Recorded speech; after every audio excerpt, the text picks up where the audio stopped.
الحمد للہ وحدہ والصلاة والسلام علی من لا نبی بعدہ اما بعد فاعوذ باللہ من الشیطان الرجیم بسم اللہ الرحمن الرحیم انما یرید اللہ لیذہب عنکم الرجس اہل البیت ویطہرکم تطہیرا عن ابی سعید الخدری رضی اللہ تعالی عنہ قال قال رسول اللہ صلی اللہ علیہ وسلم الحسن والحسین سیدا شباب اہل الجنہ رواہ الامام الہمام البخاری فی صحیحہ صدق اللہ العظیم وبلغنا رسولہ النبی الامی الکریم ونحن على ذلك لمن الشاہدین والشاکرین والحمد للہ رب العالمین۔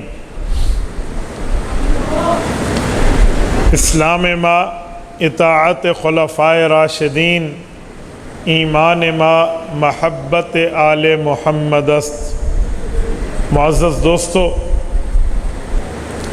آج 5 ستمبر 2021 بروز اتوار ہے اور آپ کے یہاں مرکزی جامع مسجد مانکے والا ضلع سرگودا میں شہدائے کربلا کانفرنس سے معنون عنوان پر میں آپ کی خدمت میں واقعہ کربلا کے حوالے سے چند معروضات پیش کر رہا ہوں۔ آپ توجہ میری طرف رکھنا، میری آنکھوں میں آنکھیں ڈالنا تو انشاءاللہ آپ کا وقت قیمتی بنتا ہوا نظر آئے گا۔ میرے دوستو، یہ کائنات بنی ہے، اس کائنات میں رحمانی قوت سے شیطانی طاقت نبرد آزما ہے۔ روز اول سے شیطان کو حضرت آدم علیہ السلام ایک آنکھ نہ بھائے، اور روز قیامت تک اولاد شیطان کو اولاد آدم علیہ السلام بھی ایک آنکھ نہیں بھائے گی۔ قرآن کریم نے اس بات کو مبرہن کیا ہے۔ رب کریم 30واں پارہ سورۃ البلد میں ارشاد فرماتے ہیں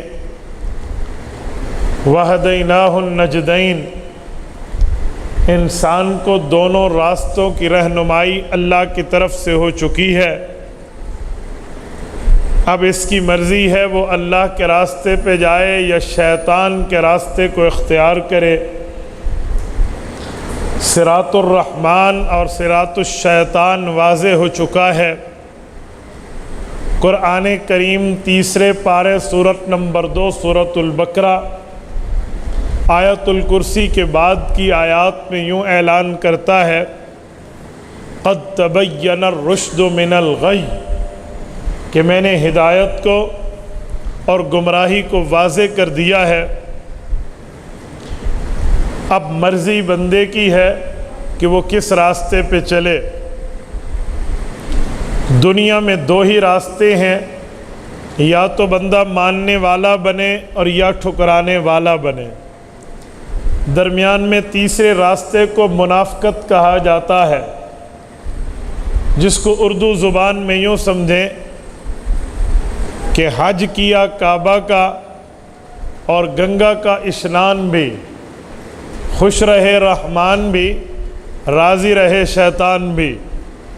یہ منافقت کی چالیں، منافقت کے اصول، منافقت کے رویے ہوتے ہیں، جس کو دنیا کے کسی مذہب میں پسند نہیں کیا جاتا۔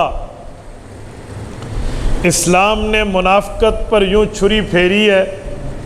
رب کریم نے اعلان فرمایا ان المنافقین فی الدرک الاسفل من النار، فرمایا جہنم میں عذاب تو سب کو ہوگا، لیکن جسے سب سے زیادہ عذاب ہونا ہے اور سب سے نچلے طبقے میں اس نے موجود ہونا ہے، وہ یہی تیسرے راستے والا ہے، جو دراصل ٹھکراتا ہے، مانتا نہیں ہے، منافقت اختیار کرتا ہے۔ تو میرے دوستو، یہ پہلے دن سے بات چلی آ رہی ہے جس کو علامہ محمد اقبال رحمۃ اللہ علیہ نے ہمیں یوں سمجھایا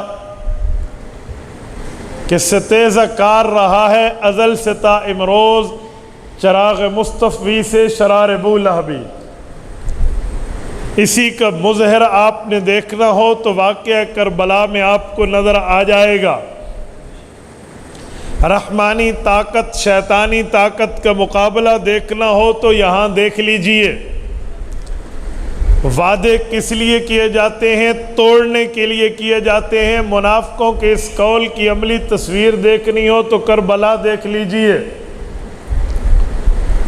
میں کہتا ہوں آدم علیہ السلام سے لے کر قیامت تک اتنی بڑی غداری کی بات آپ کو بہت مشکل نظر آئے گی۔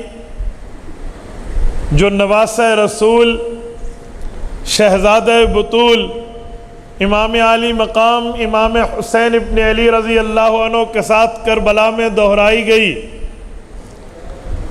میرے دوستو، میں چاہوں گا کہ میں اس واقعے پہ سیر حاصل بات کروں، آپ کے سامنے ایک خلاصہ، ایک سمری اور ایک نچوڑ کے نتائج پیش کر رہا ہوں۔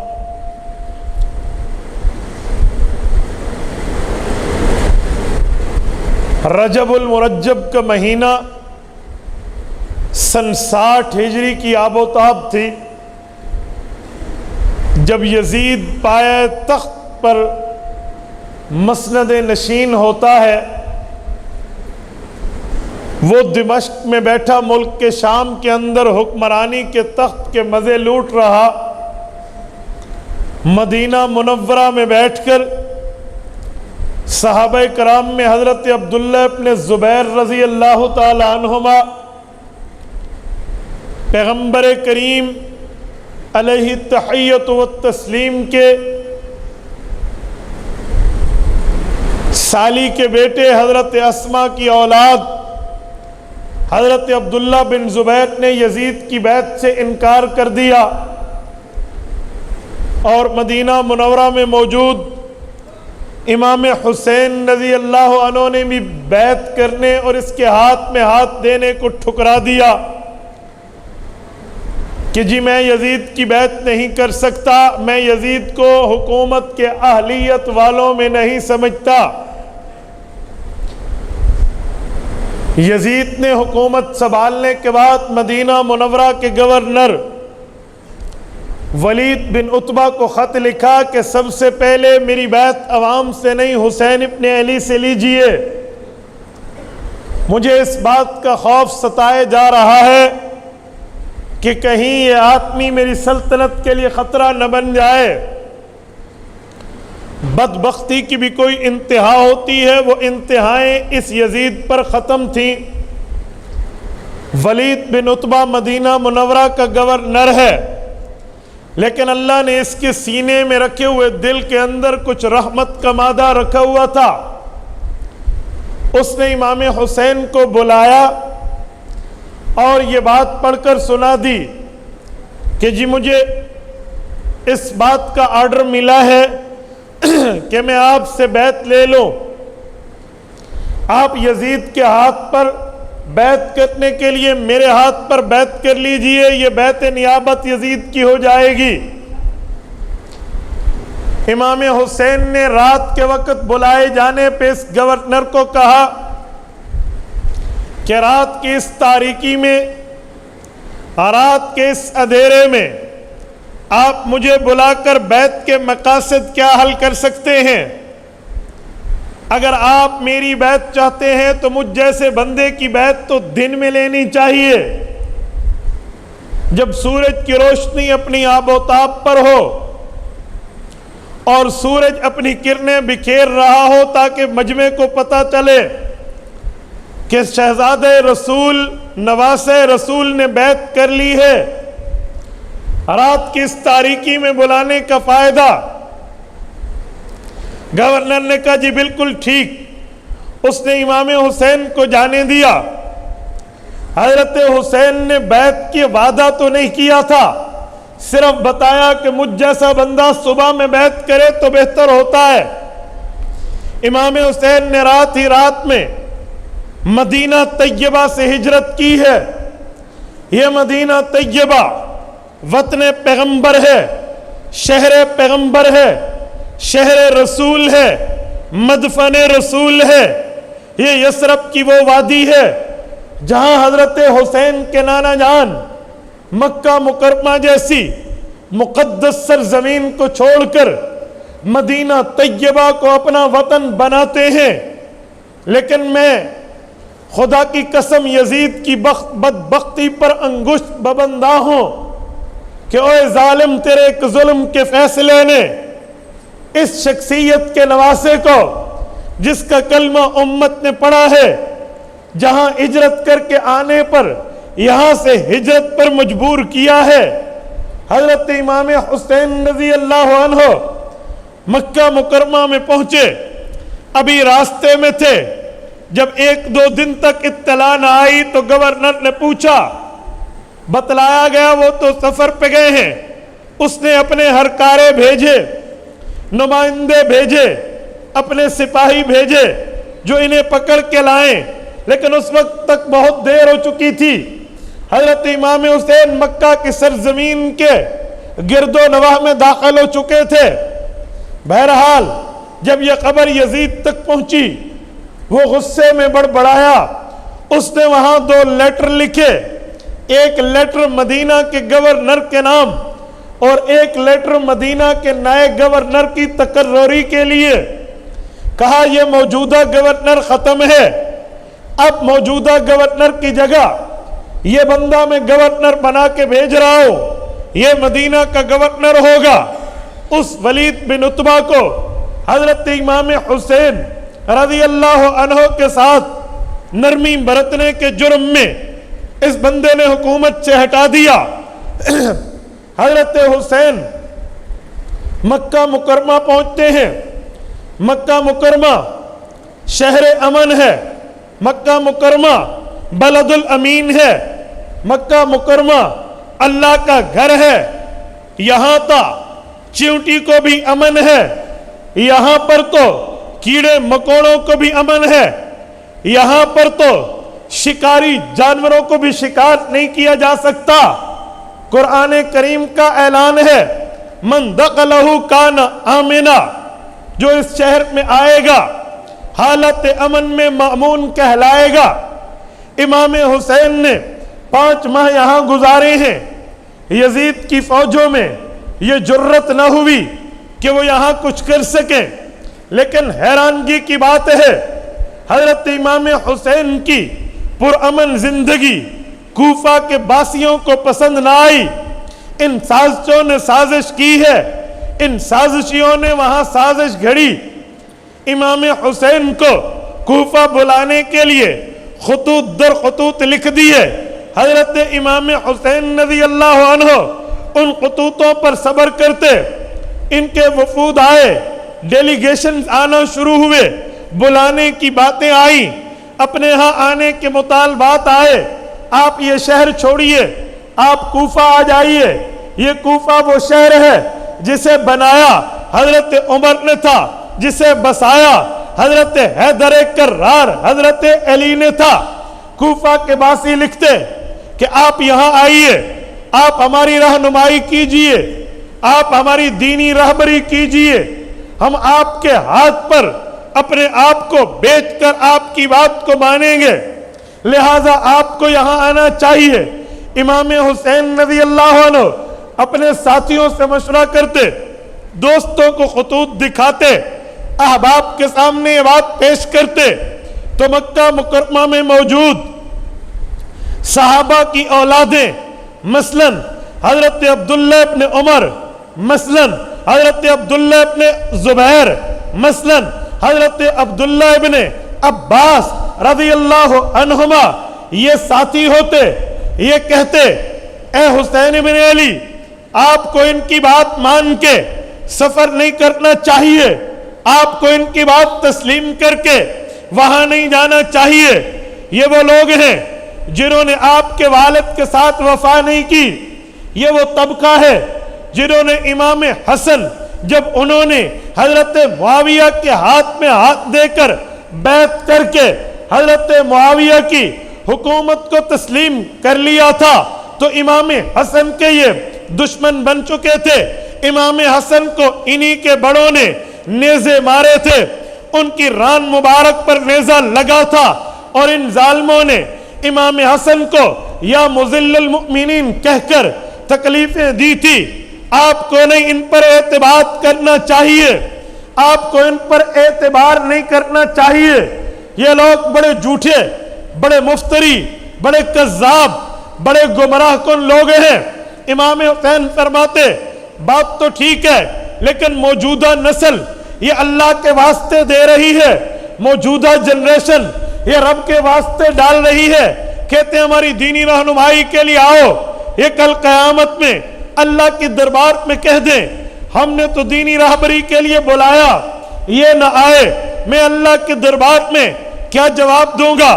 صحابہ کرام کی اولادیں امام حسین کے دوستوں نے جب یہ دیکھا کہ امام حسین جانے کا فیصلہ فرما چکے, فرمایا آپ ایسا کیجئے اپنے سے پہلے اپنا نمائندہ بھیجئے جو وہاں جائے, وزٹ کرے, حالات دیکھے, ماحول دیکھے, معائنہ کرے, شب و روز دیکھے, لیل و نہار دیکھے, اٹھک بیٹھک دیکھے.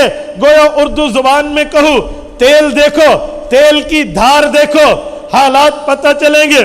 وہ نمائندہ آپ کو ویریفیکیشن کا لیٹر لکھ دے, ویریفیکیشن کا خط لکھ دے, اعتماد کی بات لکھ دے تو آپ چلے جانا. کہا جی بالکل بہتر. حضرت مسلم بن عقیل کو بھیجا گیا, امام حسین کے چچا کے بیٹے مسلم بن عقیل رضی اللہ عنہما مکہ مکرمہ سے پابا رکاب ہوتے ہیں, وہاں جا کر پہنچ جاتے ہیں. کوفیوں نے بڑا استقبال کیا, بڑی آؤ بھگت کی, بڑی مہمان خاطر مہمانداری کر کے مہمان نوازی کی, خاطر مدارت و تواضع کی, عزت و احترام سے رکھا, ان کے ہاتھ پر بیعت کی. جامع مسجد کوفہ بھر گئی. بھئی ہم تو حسینی, ہم تو علوی, ہم تو حیدری, ہم تو ان کی محبت کا دم بھرنے والے, لہٰذا امام حسین کو بلا لیجئے. انہوں نے کچھ دن حالات و سازگار ہوتے دیکھے, ماحول بنتا دیکھا. حضرت امام حسین کو تسلی کا خط لکھا کہ یہ ویسے تو نہیں ہے جیسے کہا جا رہا, یہ ویسے تو نہیں ہے جیسے سنا جا رہا. میرے ساتھ تو بڑا ادب و احترام کے رشتے سے پیش آئے, میرے ساتھ تو بڑے تعلق و ہمت سے پیش آئے, ہاتھ میں ہاتھ دے کر وعدے وعیدے کی ہیں, ہاتھوں میں ہاتھ دے کر ساتھ دینے کی باتیں کی ہیں. میں تو معاملے کو ویریفائیڈ کر رہا ہوں, اگر مناسب سمجھیے سفر فرما لیجئے. یہ آپ کے سفر میں آپ کے آنے کے منتظر ہوں گے. امام حسین رضی اللہ عنہ کے پاس جب یہ خط آیا, انہوں نے صحابہ کرام اپنے ساتھیوں اپنے دوستوں کو دکھایا. آپ انہیں مطالبے میں کہا تھا بندہ بھیجو, تصدیق کر دے, چلے جانا. میں نے بندہ بھیجا, اس نے دیکھا, وزٹ کیا, معائنہ کیا, معاملے کو پرکھا. اب اس نے کہہ دیا معاملہ ٹھیک ہے, اب بھی نہ جاؤں. اب تو بات پوری ہو چکی تھی نا, اب تو معاملہ پورا ہو گیا تھا, جو مطالبہ ہو چکا تو مکمل ہو چکا. تو سب نے کہا امام حسین آپ تشریف لے جائیے اگر یہی بات ہے تو. حضرت حسین مکہ سے چلتے ہیں, یزید تک اس باتوں کی اطلاع گئی تو اس نے مکہ مکرمہ سے حضرت حسین کے چلنے کی خبر پتہ نہیں تھی نہ تھی, لیکن کوفہ میں مسلم بن عقیل کے پہنچنے کی خبر اسے ضرور تھی. اس نے گورنر کوفہ بدلا. نعمان ابن بشیر رضی اللہ عنہ صحابی رسول وہاں کے گورنر تھے, انہیں ہٹایا کیونکہ وہ اہل بیت کے ساتھ بہت نرم تھے نا. اپنا ایک ظالم پروردہ عبید اللہ بن زیاد بھیجا, تو جا. اور وہ ظالم آیا, منہ پر نقاب اوڑے, ظلم میں بڑا مشہور و معروف تھا, بات بات پہ خون پانی کی طرح بہا دیتا تھا.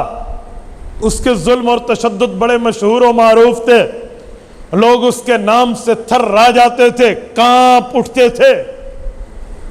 وہ آیا، منہ پر نقاب اوڑے، گھڑ سوار بن کے آتا گیا۔ لوگوں نے سمجھا امام حسین آئے۔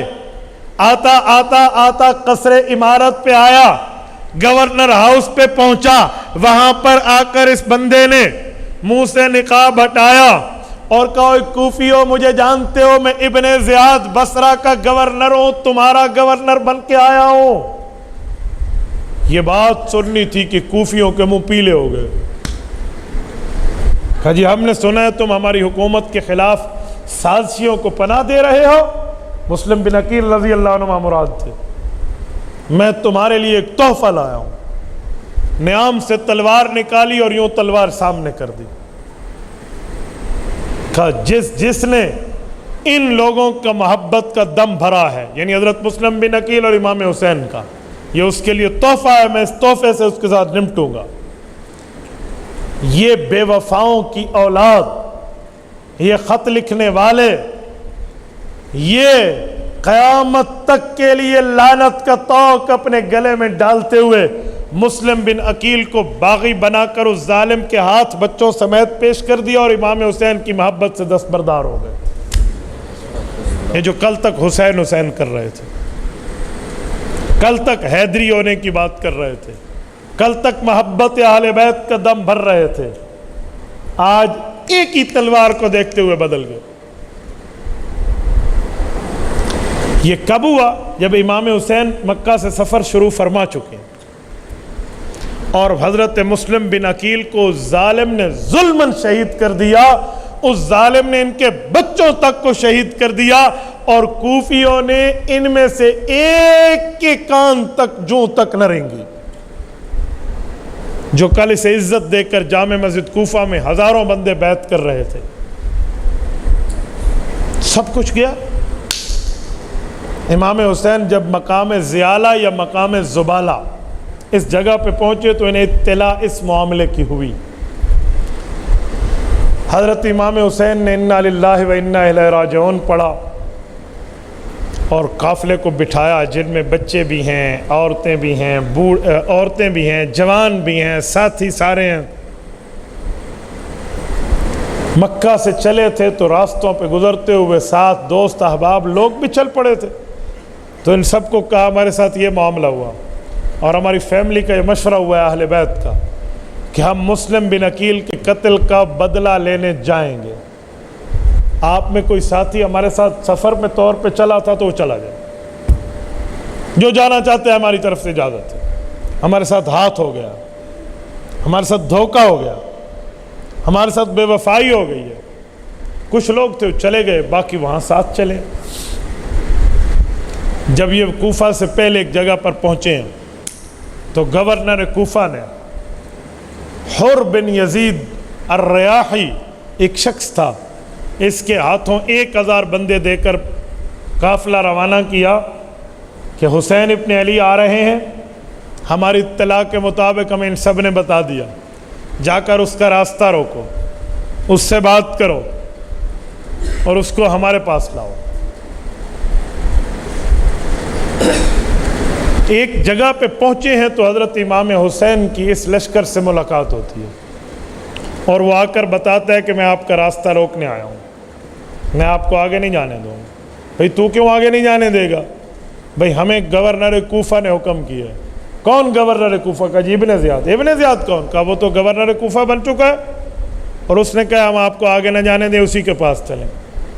غیرت حسینی اس بات کو گوارا کر سکتی تھی کہ جسے یزید تسلیم نہیں ہے، نوکروں کے چاکر اور چاکروں کی کیش کیش، اسے ابن زیاد قبول ہو؟ حضرت حسین نے انکار کیا، کہا یوں نہیں ہو سکتا۔ کہا میں تو ان کی دعوت پر آیا تھا، اب میرا چچیرا بھائی شہید ہو گیا ہے، چچے کا بیٹا، لہٰذا یوں نہیں ہے۔ انہوں نے کہا جی ٹھیک ہے، پھر آپ اور میں اگر آپ کوفہ نہیں جاتے تو نہ جائیں، کسی اور راستے پہ چل پڑیں، اس وقت تک ہم آپ کے ساتھ چلتے رہیں گے جب تک میرا خط ابن زیاد کو پہنچے گا نہیں اور اس کا جواب آئے گا نہیں۔ کہا جی ٹھیک ہے، لکھ کر بھیجو اسے۔ ان نے لکھ کر بھیجا۔ ابن زیاد نے 4000 آدمی دے کر عمر بن سعد کو بھیجا، جاؤ آپ نے مقابلہ کرنا ہے۔ اب 1000 پہلے ہے، 4000 بعد میں ہے، 5000 کا مقابلہ ہے اور ادھر سے 72 افراد ہیں۔ توجہ رکھنا ذرا۔ جب وہ آئے، امام حسین کے ساتھ ان کی ملاقات ہوئی ہے، حضرت امام حسین نے آمد کی وجہ پوچھی ہے، بات ہوئی ہے، حال حوال ہوا ہے، تو ان لوگوں نے کہا کہ ہمیں تو اس نے بھیجا ہے یہ بات کرنے کے لیے کہ آپ یوں کیجئے، یوں کیجئے، ان کے ساتھ لڑائی کیجئے، فلاں کیجئے۔ امام حسین نے فرمایا دیکھو بات سنو، میں کوئی تمہارے لیے نہیں آیا، میں آیا ہوں ان کوفیوں کے لیے جن نے مجھے بلایا ہے۔ یہ شیش بن ربی ہے، حارث بن زید ہے، یہ زہیر بن القین ہے، اس طرح اسد بن ریاح ہے، یہ جو خطوط لکھنے والے ہیں، یہ جو کوفہ کے چودھری اور وڈیرے بنے ہوئے ہیں، میں ان کے پاس آیا ہوں۔ اگر ان کی رائے بدل گئی ہے، مجھے نہیں بلانا چاہتے تو میں واپس ہو جاتا ہوں، یا میں مسلمانوں کی کسی سرحد پہ چلا جاتا ہوں جہاد فی سبیل اللہ میں شرکت کے لیے، نہیں تو پھر یزید سے مجھے ڈائریکٹ گفتگو کرنے دو، میں اس سے خود طے کر لوں گا۔ عمر بن سعد نے کہا باتیں تو بہت اچھی ہیں، پھر آپ صبر کیجئے، ہمیں خط لکھ کر گورنر کو بتانے دیجئے۔ اس نے خط لکھا، اس نے اپنے گورنر ابن زیاد کو کہا کہ اللہ نے بڑا کرم کیا، بات ٹھنڈی ہوتی جا رہی ہے۔ یہ 3 باتیں امام حسین نے طے کی، ہمیں تو بہت اچھی لگی ہیں، اب جو فیصلہ آپ کر دیں۔ ایجنسیوں کی رپورٹ جب حکومت کو جاتی ہے نا، کہتے ہیں رپورٹ درج ہے، باقی جیسے حکمران بالا کہہ دیں۔ انہوں نے یہی کہا جی باقی جیسے حکمران بالا کہہ دیں، پہنچ گئی رپورٹ۔ ابن زیاد تاریخ میں لکھا ہے کہ بڑا خوش ہوا کہ جی بات تو بن گئی، بس ٹھیک، یزید جانے اور امام حسین جانے آپس میں طے کر لیں گے، ہماری تو درمیان میں جان چھوٹی نا۔ اس کے ساتھ ایک ملعون اور بیٹھا ہوا تھا اس گورنر کے ساتھ، جسے شمر ابن ذوالجوشن کہتے ہیں۔ اس شمر نے کہا گورنر صاحب کی گل کر دے پہ ہو، کیا کر رہے ہو؟ یہ بندہ آج تمہارے ہاتھوں سے نکل گیا، کبھی قابو میں نہیں آئے گا۔ یہ وہی ہے جو ولید بن عتبہ کے گورنر ہاؤس سے نکل کے آیا ہے، آج تک یزید کی حکومت کے لیے درد سر بن گیا ہے۔ آپ اس کے ساتھ یہاں طے کیجئے تاکہ وہ آپ کے ہاتھ میں ہاتھ دے کر بیعت کرے۔ باوجود کہ ابن زیاد جیسا ظالم یہ بات ماننے پر آ گیا تھا کہ میں تسلیم کر لیتا ہوں، لیکن اس وزیر نے اس کی گوٹی کو بالکل تبدیل کر کے رکھ دیا۔ میں یہاں مثال دینے کے لیے کہتا ہوں کہ فرعون اتنا برا نہیں تھا جتنا اس کا وزیر حامان برا تھا۔ جب فرعون نے حضرت موسیٰ علیہ السلام کے لیے 12 راستے دیکھے نا دریا میں، انہوں نے کہا جی بس میری بس ہو گئی ہے، اپنے گھوڑے پیچھے پھیریے اور چلیے۔ تو حامان وزیر نے کہا جی کی کر دے ہو، ایتے تواڈے واسطے بڑے نے، تمہارے لیے تو بنے۔ اس نے وزیر کا کہنا مان کے گھوڑا اندر ڈالا، قرآن کہتا ہے فغشیہم من الیم ما غشیہم، غرق ہو کے باہر نکلا۔ تو اس موقع پر ابن زیاد جیسا ظالم تو مان رہا تھا، لیکن شمر نے مزید گمراہ کیا۔ تو ابن زیاد نے کہا اچھا تجھے لڑنے کا بڑا شوق ہے، جتنے بندے مانگتے ہیں میں تمہیں دینے کے لیے تیار ہوں، جا تو جا کے لڑ لے۔ اس بے ایمان کے دل میں لالچ موجود تھا کہ یہ تو یزید کی حکومت کے باغی ہے، امام حسین کو اگر میں یزید کے پاس زندہ لے کر جاؤں یا قتل کر کے لے جاؤں، ہو سکتا ہے اس گورنر کی جگہ گورنری مجھے ملے۔ عہدوں کا لالچی، مناصب کا منہ میں لالچ للچانے والا یہ شخص اس لالچ میں ابن زیاد کہتا ہے جی ٹھیک ہے، میرے پسندیدہ آفیسر مجھے دیجئے، میں جاتا ہوں۔ انہوں نے کہا جی لے جاؤ، یہ لے گیا۔ جب یہ لانتی آیا تو جو عمر بن سعد پہلے آیا ہوا تھا نا، وہ اس کو جانتا تھا، انہوں نے اکٹھے کام کیے تھے اس کی آرمی میں۔ تو وہ آتے ہوئے اس نے کہا جی شمر آ رہا ہے میرے بعد، مجھے تو ابن زیاد نے سارے اختیار دے کر بھیجے تھے، اب تو خط کا جواب آنا تھا، یہ لشکر لے کر کیوں آ رہا ہے؟ تو اس نے اپنے ساتھیوں کا اب 2 باتیں، یہ اپنی کوئی منوائے گا اور نہیں منوائے گا، ہو سکتا ہے میری قتل کی سازش لے کر آ رہا ہوں۔ ہوا یہی تھا کہ شمر اور ابن زیاد نے آپس میں طے کیا تھا کہ جو پہلا آپ نے امیر بنا کر بھیجے وہ میری نہ مانے، تو ابن زیاد نے کہا مار دینا اسے۔ تو عمر بن سعد ڈر گیا، انہوں نے کہا یا مار دے گا یا جب یہ اس میں کیا ہے، انہوں نے کہا جو میں کہوں وہی تو نے کرنا ہے، ہٹ جا، تیری امارت سے امارت ختم، یہ لے رک کا گورنر ہاؤس کا، اب میں جانوں میرا کام جانوں۔ یہ ظالم ہزاروں کی تعداد میں، ادھر امام حسین رضی اللہ عنہ کا لشکر سینکڑوں میں بھی نہیں ہے۔ یہ 9 محرم کو پہنچا ہے، 8 کی رات کو اور 9 کی صبح کو۔ جب بات ہوئی نا آپس میں تو انہوں نے کہا جی ہمیں بیعت چاہیے، اور وہ بھی ابن زیاد کے ہاتھ پر حضرت حسین بیعت کر دیں، نہیں تو ہم جنگ چھیڑ رہے ہیں۔ یہ وہ وقت تھا جب الکامل فی التاریخ میں لکھا ہے کہ امام حسین رضی اللہ عنہ 2 بار زیارت رسول کر چکے تھے۔ رسول پاک صلی اللہ علیہ وسلم خواب میں ملے تھے اور آپ علیہ السلام نے اشارات دیے تھے کہ حسین آپ نے ہمارے ہاں آنا ہے، اور حضرت حسین رضی اللہ عنہ نے ایک بار خواب دیکھا کہ کچھ لوگ چل رہے ہیں اور ان کے ساتھ ان کی موتیں چل رہی ہیں، تو اٹھے اور انا للہ و انا الیہ راجعون پڑھا، تو بیٹا علی الاکبر امام زین العابدین کے بڑے بھائی ہیں، انہوں نے پوچھا ابا آپ نے استرجاع فرمایا انا للہ و انا الیہ راجعون پڑھا کیوں؟ فرمایا بیٹا میں نے یہ خواب دیکھا۔ تو علی الاکبر نے کہا ابو کیا ہم حق پر نہیں ہیں؟ فرمایا ہم حق پر ہیں۔ کہا پھر ہم خون کے آخری قطرے تک اپنی عزت کا دفاع جانتے ہیں۔ تو امام حسین رضی اللہ عنہ نے کمر پہ تھپکی دی، کہا بیٹا واقعی تو نے میرے بیٹے ہونے کا حق ادا کیا ہے۔ یعنی ایسے موقع پہ بھی والد کو تسلی دی۔ حضرت امام حسین نے یہ خواب اپنی بہن کو جا کر بتا دیا تھا، حضرت زینب کو، بڑے صبر کی تلقین کی تھی۔ بہن رو پڑی تھی، یار یہ جنگ نہیں ہے جس میں عورتیں بھی ساتھ گئی ہیں، بچے بھی ساتھ گئے ہیں، یہ تو ظلم کی داستان رقم ہوئی ہے۔ انہیں صبر کی تلقین کی۔ 9 محرم کو جنگ کا آغاز ہوا تو امام حسین کو آ کر جب ساتھیوں نے بتایا نا تو انہوں نے کہا جی انہیں ایک دن کے لیے روک دے۔ یہ جو کتابوں میں لکھا ہے نا کہ مہلت مانگی، میں کہتا ہوں مہلت مانگی نہیں، امام حسین نے ان ظالموں کو ظلم اپنے ماتھے پہ داغنے کی مہلت دی کہ پھر بھی سوچ لو۔ اس رات جو آخری رات تھی نا 9 محرم کی، امام حسین نے وصیت و نصیحت و عبادت میں گزاری۔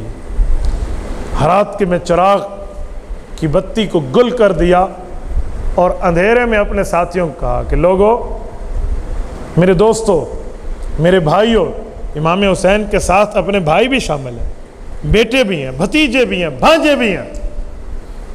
کہا تمہارے اوپر اگر اس طرح کا کوئی معاملہ آ رہا ہے تو میری وجہ سے آ رہا۔ تم اس دھرتی پر پیغمبر کی آل ہو، تم اس دھرتی پر اولاد علی ہو، میں چاہوں گا کہ تم واپس چلے جاؤ، تمہیں کوئی نہیں روکے گا، یہ سارا معاملہ مجھ سے ہے، یہ معاملات مجھ سے طے شدہ ہے، میں جانوں یہ جانوں ہم نمٹ لیں گے، آپ لوگ چلے جائیے۔ حضرت امام حسن کے بیٹے حضرت حسین کے بھتیجوں نے کہا چاچو آپ کیسی بات فرما رہے ہیں، ہم یہاں سے واپس جائیں، دنیا کو کیا منہ دکھائیں گے کہ چاچا کو موت کے منہ میں چھوڑ کر بھاگ آئے تھے، ہم نہیں جاتے۔ یہ بات سن کے حضرت حسین کے بھائیوں نے بھی انکار کیا، حضرت امام حسین کے بھانجوں نے بھی انکار کیا، اور مسلم بن عقیل کے بیٹوں اور بھائیوں کو امام حسین نے کہا کہ تمہارے 2 بھائی تمہارے ابو کے ساتھ شہید ہو چکے ہیں، لہذا اگر آپ بھی واپس جانا چاہتے ہیں تو چلے جائیں، ان کی بیعت کا مسئلہ مجھ سے میں نمٹ لوں گا۔ لیکن کوئی نہیں گیا، یہ وہ شیر دل جوان تھے، ان میں کوئی نہیں ہٹا۔ 10 محرم الحرام کی صبح تک کئی دن سے پانی بند ہو چکا تھا۔ آپ اندازہ لگائیں جب یہ مسئلہ حر بن یزید نے دیکھا نا، جو پہلے آ کر ملا تھا ابن زیاد کی طرف سے افسر بن کے، تو اس نے ان سب آفیسروں سے باتیں کر چکا تھا اور ان کو کہا ظالمو، بات ان کی اور یزید کی ہے، یہ پانی بند کرنے کا مطلب، یہ ان بچوں کو پیاسا کرنے کا مطلب، ان خواتین کے ہاں پانی نہ جانے کا مطلب، ظلم اور تلواروں کا کیا مطلب؟ تم نہیں جانتے اس دھرتی پہ مقدس ترین خون ہے تو ان کی رگوں میں دوڑتا ہوا ہے، تمہیں ان کی قدر و منزلت نہیں معلوم۔ لیکن ان ظالموں نے تو ظلم اپنے ماتھے پہ لکھوا لیا تھا نا، ان کی کان پہ جوں تک نہ رہیں 3 بندوں کے ساتھ، اپنے بیٹے، اپنے بھائی اور خود۔ حر بن یزید نے گھوڑے کو ایڑ لگائی، لشکر ابن زیاد سے نکل کے لشکر حسین میں آ گیا اور امام حسین کو آ کر کہا کہ مجھے معاف کر دیں، اے قرابت پیغمبری کا واسطہ مجھے معاف کرنا، مجھے نہیں پتا تھا یہ ظالم اس اسٹیج تک آ جائیں گے، یہ آپ کے خون کے پیاسے ہو جائیں گے؟ میں نے تو سمجھا ایک معاملے میں سمجھوتے کی حد تک بات ہوگی، کوئی ایک لے دے کے حد تک کوئی معاملہ کسی نتیجے پر جا کر منتج ہوگا، لیکن یہ تو آپ کے خون کے پیاسے، عہدوں کے لالچی ہیں۔ لہٰذا اب میں نے اگر کوئی جرم کیا ہے آپ کو روک کے، تو میں اللہ کو گواہ بنا کے، آپ کو گواہ بنا کے اللہ سے وعدہ کرتا ہوں کہ میری لاش میں چلتا ہوا خون کا آخری قطرہ بھی بہہ جائے گا، آپ کی حفاظت کر کے جاؤں گا۔ سبحان اللہ۔ اور حر بن یزید الرہائی نے وعدہ سچا کر کے دکھایا۔ خدا کی قسم اس کی لاش بھی حضرت حسین کے قافلے میں پڑی تھی، خود اپنے بیٹے اور بھائی سمیت اس دھرتی سے گیا ہے، لیکن سر فخر سے بلند کر کے گیا ہے، سر شرم سے جھکا کے نہیں گیا۔ 10 محرم کو جو جنگ شروع ہوتی ہے، اس جنگ میں کیا 72 اور کیا ہزاروں کا مقابلہ، لیکن لڑائی تھی۔ جب لڑائی کا آغاز ہوا، اس لڑائی کے اندر، اس جنگ کی تفصیلات میں شاید میں وہ باتیں نہ کہہ پاؤں جن سے بندے کا کلیجہ منہ کو آ جائے۔ میں اشارات دیتے ہوئے جملہ کہتا ہوں، ان ظالموں نے نہ شیر خوار بچوں کو دیکھا ہے، نہ جوان سال بچوں کو دیکھا ہے، نہ جوان سال مردوں کو دیکھا ہے، نہ سفید داڑھی میں 58 سال کے حضرت امام حسین کی قرابت کو دیکھا ہے۔ یہ لڑائی ہوتی ہے، ان لڑائیوں میں حضرت حسین پر جان فدا کرتے ہوئے ان کے 8 بھائی شہید ہوتے ہیں، حضرت امام حسین کے 2 بیٹے شہید ہوتے ہیں، امام حسن کے 3 بیٹے شہید ہوتے ہیں، امام حسین کے 2 بھانجے شہید ہوتے ہیں، مسلم بن عقیل کے 2 مزید بیٹے شہید ہوتے ہیں، مسلم بن عقیل کے 3 بھائی شہید ہوتے ہیں۔ اہل بیت میں 21 یا 27 افراد، دونوں روایتیں ہیں، یہ حضرت حسین پر جان فدا کرتے ہوئے دنیا سے گئے ہیں۔ اور میرے دوستو، 72 تنوں میں حضرت علی المرتضیٰ کی اولاد میں 9 اولادیں شامل ہیں۔ حضرت علی کی مختلف بیویوں سے 9 بیٹے یہاں میدان کربلا میں ہیں۔ حضرت علی المرتضیٰ کے 9 بیٹے میدان کربلا کے شہید ہیں۔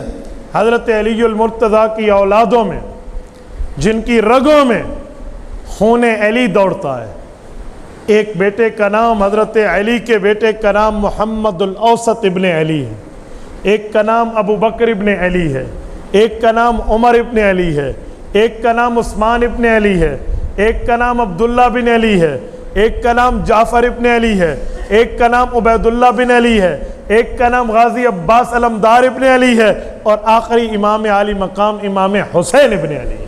یہ 5 اور 4 9 بیٹے یہ حضرت علی المرتضیٰ کے میدان کربلا کے شہید ہیں، اور یہ 72 تنوں میں شامل ہیں۔ حضرت امام حسین کے 3 بیٹے ہیں جن کا نام علی ہے، علی الاکبر، علی الاوسط، علی الاصغر۔ اکبر اور اصغر شہید ہیں، اوسط کو امام سجاد، امام زین العابدین کہتے ہیں۔ یہ خیمے میں بیمار تھے اور اپنی پھپھو کے پاس تھے، اللہ نے انہیں میدان کربلا کا غازی بنایا۔ امام حسین رضی اللہ تعالیٰ عنہ کے ساتھ مسلم بن عقیل کے 2 بیٹے اور 3 بھائی شہید ہیں۔ عبداللہ بن جعفر کے 2 بیٹے امام حسین کے بھانجے اون بن عبداللہ، محمد بن عبداللہ، یہ دونوں میدان کربلا کے شہید ہیں۔ امام حسن کے 3 فرزند قاسم بن حسن، ابو بکر بن حسن اور حسن مثنی بن حسن، یہ تینوں بھی میدان کربلا کے شہید ہیں۔ میرے دوستوں، میں ایک جملہ یہاں رک کے کہتا ہوں، ظلم تو لوگ بتاتے ہیں، لیکن بتاتے بتاتے بھی اس تاریخ اور اس حقیقت کے ساتھ بھی ایک ظلم کر جاتے ہیں۔ وہ یہ ہے کہ اس شہداء میں ان بچوں کے جو علی المرتضیٰ کے بیٹے ہیں، پوروں کے نام، مکمل کے نام نہیں لیتے، کیونکہ یہ نام صحابہ کرام کے نام پر رکھے گئے تھے۔ سرگودا کے غیرت مند شاہینوں، اگر میں ایک جملہ کہوں اور آپ ہضم کر پاؤ تو میرا ساتھ دیجئے گا۔ پتہ ہے ان کے نام کیوں نہیں لیے جاتے، ان کے نام کیوں نہیں بتائے جاتے؟ تاکہ اندر کا جو بغض چھپایا ہوا ہے وہ کہیں نکل کے آ جائے اور صحابہ اور اہل بیت کی دوستی ثابت نہ ہو جائے۔ اس وجہ سے نہیں دسنا۔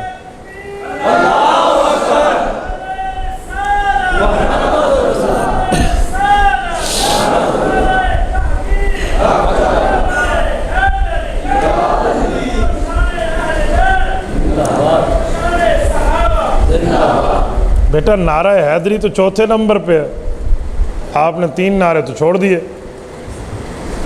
نعرہ صدیقی نہیں ہے، نعرہ فاروقی نہیں ہے، نعرہ عثمانی نہیں ہے۔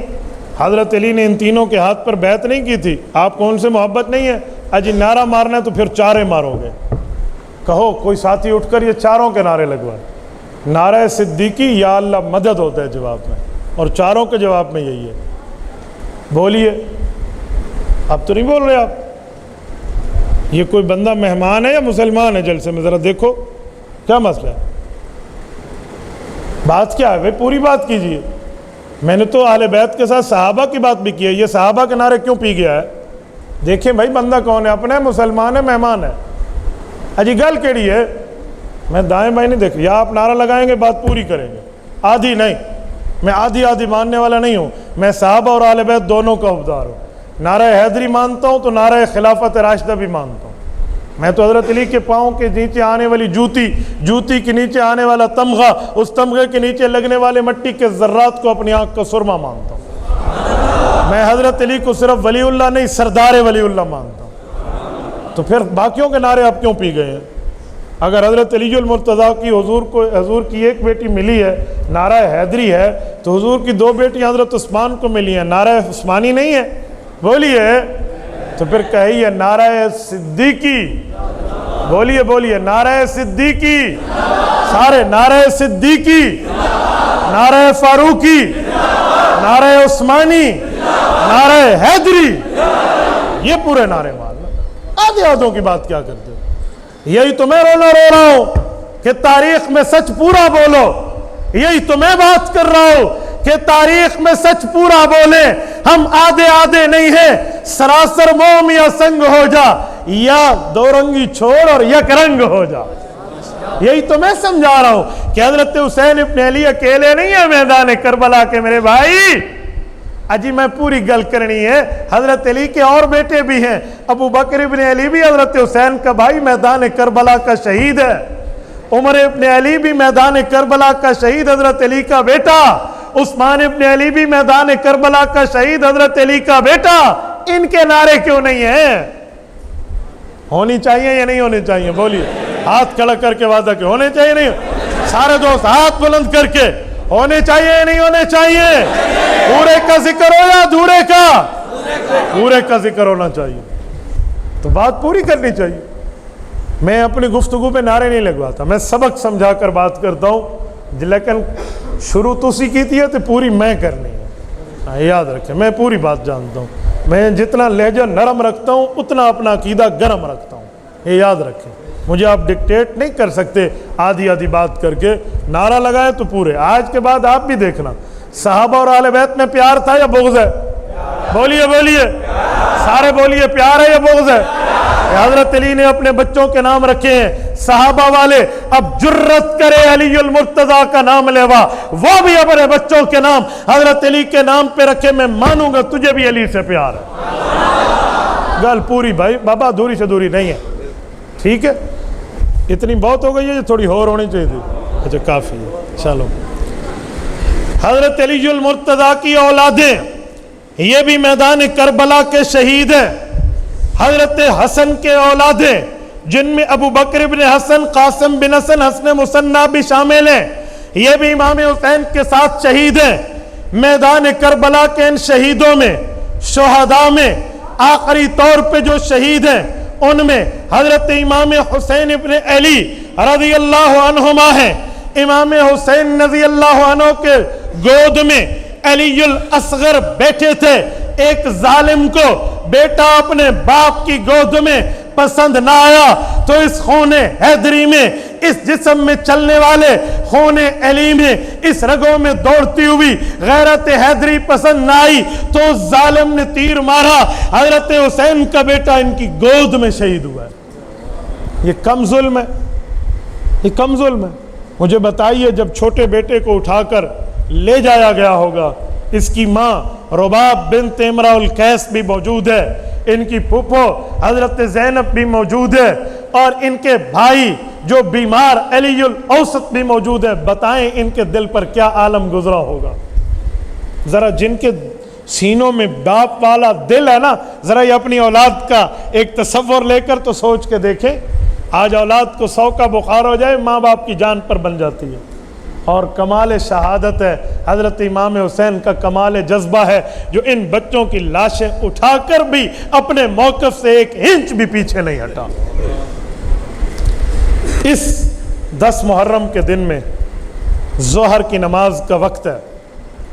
اوس الکندی ایک شخص ہے، کندی کے نام سے مشہور ہے، تابعی ہیں، امام حسین کے ساتھی ہیں۔ حضرت امام حسین کو عرض کرنے لگے کہ امام حسین میرا جی چاہتا ہے میں آپ کی حفاظت کرتے ہوئے آپ کے سامنے ذبح ہو جاؤں، اور ادھر ظہر کی نماز کا وقت ہے، اور چاہتا ہوں اللہ کے دربار میں چاہوں تو آخری نماز بھی پوری کر کے جاؤں۔ امام حسین نے صلاۃ الظہر، صلاۃ الخوف، جو 1 رکعت میں آنے جانے کی ترتیب قرآن کریم میں موجود ہے، علماء سے سمجھ لینا، اس کا اعلان کیا، لیکن کسی ظالم نے کیا اس کو حیا آتی، امام حسین نے اس ٹائم نماز ادا کی۔ وہ امام حسین کی حفاظت میں اپنی گردن پر تیر لیے، جب امام حسین نے نماز شروع کی یہ حفاظت میں تھا، جب نماز ختم کی ہے یہ بندہ اللہ کے دربار میں پہنچ چکا تھا۔ یہ الکندی کی آخری یوں خواہش پوری نہیں ہوئی کہ میں نماز ادا کر سکوں، اس نے وضو کیا ہے تو اپنے خون سے کیا ہے، اس نے سجدہ کیا ہے تو اپنی گردن دے کر کیا ہے۔ میرے دوستو، سیدنا حسین ابن علی نے چلتی تلواروں میں بھی ظہر کی نماز ادا فرمائی ہے۔ اگر کربلا کے واقعوں کو 2 لفظوں میں بند کرو نا تو 2 لفظوں میں ہے۔ گھر والیوں کو آ کر امام حسین صبر کی تلقین کر رہے ہیں اور خود نماز پڑھ رہے ہیں، تو سجدہ بھی نہیں گیا، پردہ بھی نہیں گیا، سجدے اور پردے میں بند واقعہ کربلا ہے۔ جو خواتین میں پردہ دکھا رہا ہے، مردوں میں سجدہ دکھا رہا ہے۔ آج جن خواتین کے پاس پردہ اور جن مردوں کے پاس سجدہ ہے، یہ واقعی حسینی ہے اور واقعی حیدری ہے، اس پر کوئی دوسری رائے نہیں ہے۔ میں حضرت حسین کی محبت کا دم بھروں اور نماز میں وضو تک بھی نہ کروں، نماز کی 1 رکعت بھی نہ پڑھوں، میں حسینی نہیں ہوں بھائی۔ حسینیت نماز کا نام ہے اور اہل بیت پردے کی پابندی کا نام ہے۔ سجدہ اور پردہ یہ 2 لفظ واقع کربلا کا ہمیں چھپا ہوا سبق پڑھا دیتے ہیں۔ حضرت امام حسین رضی اللہ تعالیٰ عنہ کے سامنے کوئی شخص آ نہ سکتا، جو سامنے آتا وہ ہٹ جاتا۔ جب شمر نے یہ دیکھا تو کہا یکبارگی سے حملہ کر دو، یہ سب نے حملہ کیا۔ سیدنا حسین رضی اللہ تعالیٰ عنہ کو ان ظالموں نے یہاں شہید کیا ہے۔ حضرت امام حسین کے سر مبارک کو گردن اقدس سے الگ کیا ہے، اور اس کے بعد ان ظالموں نے کیا سے کیا نہیں کیا، ان بچوں کو، ان خواتین کو پکڑ کے ابن زیاد کی دربار میں لے گئے، گردن کو اٹھائے ہوئے ابن زیاد کی دربار میں گئے، پیچھے ان تڑپتی لاشوں کو چھوڑ کر گئے تھے۔ 7 بستی اہل غامریہ آئے، انہوں نے آ کر دوسرے دن ان کے نماز جنازہ پڑھے ہیں اور ان کی قبور کی وہاں تدفین کی ہے۔ یہ قافلہ ابن زیاد کے دربار میں آیا تو ابن زیاد کی دربار میں بہت سے لوگ تھے، ان میں ایسے بندے بھی تھے جن کو یہ نہیں پتا تھا کہ یہاں کیا ہے۔ وہاں ایک صحابی رسول انتہائی بوڑھے، ہاتھوں میں لرزہ، انتہائی ضعف اور بیماری کے عالم میں وہاں آئے تھے کہ پتہ کرنے ہمارے پیغمبر کے نانا جان کے نواسے، ان کا عالم، ان کے حالات کیا ہے، جس کا نام سیدنا زید بن ارقم رضی اللہ عنہ ہے۔ یہ بھی ابن زیاد کے دربار میں تھے۔ یکایک ایک خاک اڑی، امام حسین کے سر اقدس کو دربار میں لایا گیا، آوازوں سے شور گونج اٹھا۔ ابن زیاد تک جب یہ بات آئی، اس نے امام حسین کی گردن کو اپنے سامنے رکھا ہوا تھا اور اپنی لاٹھی جو اس نے ہاتھ میں رکھی، اس لاٹھی سے امام حسین کے مبارک ہونٹوں کی طرف اشارہ کر کے کچھ کہنے لگا۔ تو اس صحابی کو پتا چلا جو بڑھاپے کے عالم میں 2 بندوں کے سہارے یہاں آئے تھے، بالکل کمزور، کیا کہہ سکتے تھے؟ چیخ کر اس وقت ایک جملہ کہا جب ان کے بڑھاپے کی انتہا ہو چکی تھی، فرمایا ارفع قضیبک یا ظالم ولقد رأیت رسول اللہ صلی اللہ علیہ وسلم یلازمہ، اے ظالم تمہیں ظلم کر کے تمہارے کفر ظلم کی پیاس نہیں بجھی، اپنی اس چھڑی کو ان مبارک ہونٹوں سے دور کر میں نے اپنی آنکھوں سے کئی بار حضور پاک کو یہاں چومتے دیکھا ہے۔ اس قافلے کو، اس میں علی الاوسط جو بیمار ہے، امام زین العابدین، اس کے ساتھ ابن زیاد کی گفتگو ہے۔ طبری میں ہے